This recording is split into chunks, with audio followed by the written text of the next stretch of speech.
OnStar will now disengage automatic drive. Are you ready? Yes.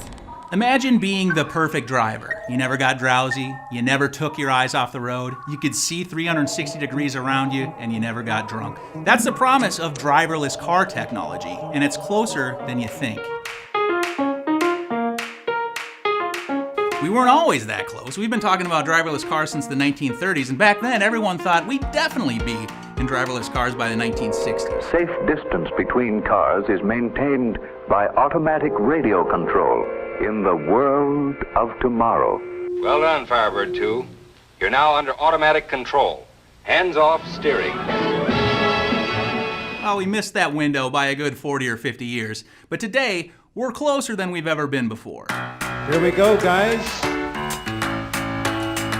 The fuse was really lit by DARPA in 2004 with the DARPA Grand Car Challenge. It was a contest to find technology that the military could use for driverless vehicles. It was a race through the desert at top speed without crashing, and guess what? In 2004, there were no winners. Okay, we have a bot on its side.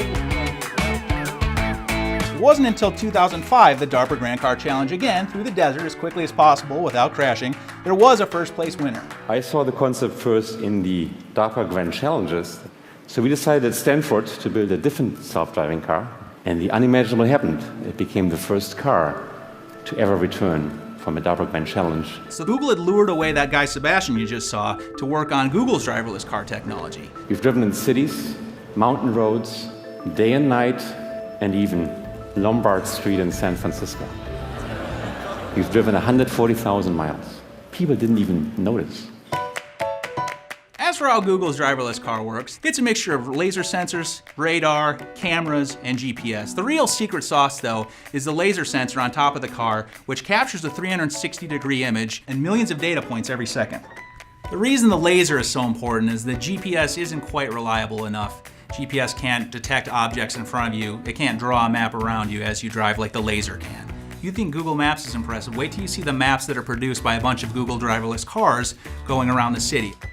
There's also a camera mounted underneath the rearview mirror that leverages image recognition programs to help the car read signs, traffic lights, and other elements in the driving environment. Also to help detect objects are 4 radars, 3 mounted on the front of the car, 1 on the back. Our sensors spot the orange signs and cones early to alert the car of the lane blockage ahead, and we can change lanes safely. There's also an ultrasonic sensor called a position estimator that works along with the GPS to help the car's mapping position. So all this imagery is being captured, all this data is being collected, and that's great, but it means nothing without sophisticated software to make sense of it all. That's where you're going to start to see differentiation amongst people like Google and Ford and Audi and all the different car companies. All the hardware is relatively similar for each of these solutions. The software is what's going to make the difference. The thing about driverless cars is they need to be adaptive. What happens if it snows? What happens if it starts raining? What happens if someone darts out in front of the car? These cars need to be able to adjust themselves on the fly. So now what you'll see is our vehicle at a busy intersection. The red and green fences indicate that the car will stop and wait until the path is clear. We even detect the cyclist approaching from behind and wait until they've passed.